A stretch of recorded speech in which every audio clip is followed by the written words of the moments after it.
អង្គុយធ្វើការរាល់ថ្ងៃ stress ក៏ stress តឹងខ្លួនក៏តឹងខ្លួនអត់មានអារម្មណ៍ថាចង់ទៅដើរលេងនៅណាសោះថ្ងៃនេះខ្ញុំមកណែនាំលំហាត់ប្រាណចំនួន5ដើម្បីដោះស្រាយបញ្ហាធ្ងន់ខ្លួនតឹងខ្លួនហើយអត់ស្រស់ស្រាយនឹងអញ្ចឹងបងប្អូនតាមដានមួយខ្ញុំទាំងអស់គ្នាហើយបងប្អូនដែលអត់ទាន់ follow page កុំភ្លេច follow page ហើយជួយ share វីដេអូនេះមួយផងដើម្បីអ្នកធ្វើវីដេអូហ្នឹងមានកម្លាំងចិត្តធ្វើវីដេអូឲ្យបងប្អូនមើលទៀតអរគុណលំហាត់ប្រាណទី1គឺបងប្អូនដាក់ដៃរອບខ្លួនបែបនេះមកចាហើយយើងបញ្ឈរជង្គង់បែបបន្តិចហើយយើងលើកជើងគោហើយបងប្អូនព្យាយាមរុញខ្លួនទៅមុខ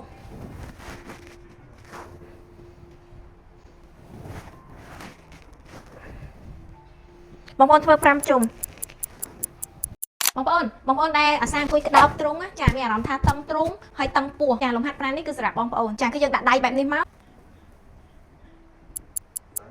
បងប្អូនទុក5វិនាទីហើយបងប្អូនត្រឡប់មកវិញលំហាត់ប្រាណទី3គឺបងប្អូនជង្គង់មកចាហើយបងប្អូនដាក់ដៃនៅលើតុឬលើកៅអីមកហើយបងប្អូនព្យាយាមរុញតាគៀកហើយបងប្អូនព្យាយាមតម្លាក់ទ្រុងចុះហើយបងប្អូនព្យាយាមពុតទ្រុងចាពុតទ្រុងឲ្យកោងចាហើយទុករយៈពេល10វិនាទីបងប្អូនងើបឡើងសារដើមលំហាត់ប្រាណទី4គឺបងប្អូនព្យាយាមបន្ទន់ខ្លួនហើយរុញចុះជារង្វង់ហើយបងប្អូនព្យាយាមកោងហើយបងប្អូនព្យាយាមពុតបងប្អូនទុករយៈពេល5វិនាទីហើយបងប្អូនធ្វើសារដើមវិធីនេះមិនត្រឹមតែជួយពលាទំនាប់ឌីសឆ្អឹងកងបងប្អូនទេ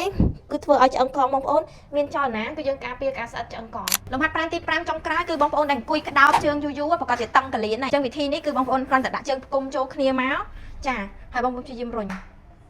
ចារុញឲ្យបងប្អូនចង់ទុកមួយស្ទុះក៏បានដែរបងប្អូនដែលតឹងសរសៃពួរចាពីកលៀនឬក៏ចុះមកដល់បាតជើងក៏អាចអនុវត្តលំហាត់ប្រាណនេះដែរបងប្អូនអាចទុករយៈពេល5វិនាទីរួចរុញមកវិញទុក5វិនាទីរុញមកវិញគឺយើងសកត់ចុះចាគឺយើងសកត់ចុះហើយរុញមកវិញបងប្អូនរួចរាល់ promotion គៀកមែនតើណាយចាបងប្អូនអតិថិជនចាស់ឬថ្មីរួចរាល់មកយក promotion បងប្អូនដែលចង់បន្តកញ្ចប់អីចាដាក់ពេលនេះគឺចំណេញច្រើនពួន promotion ប្រជុំយើងគឺនៅសល់តែ5ថ្ងៃទៀតទេអញ្ចឹងបងប្អូនដែលអត់ទាន់បាន promotion រួចរាល់មកយកទាំងអស់គ្នាអរគុណ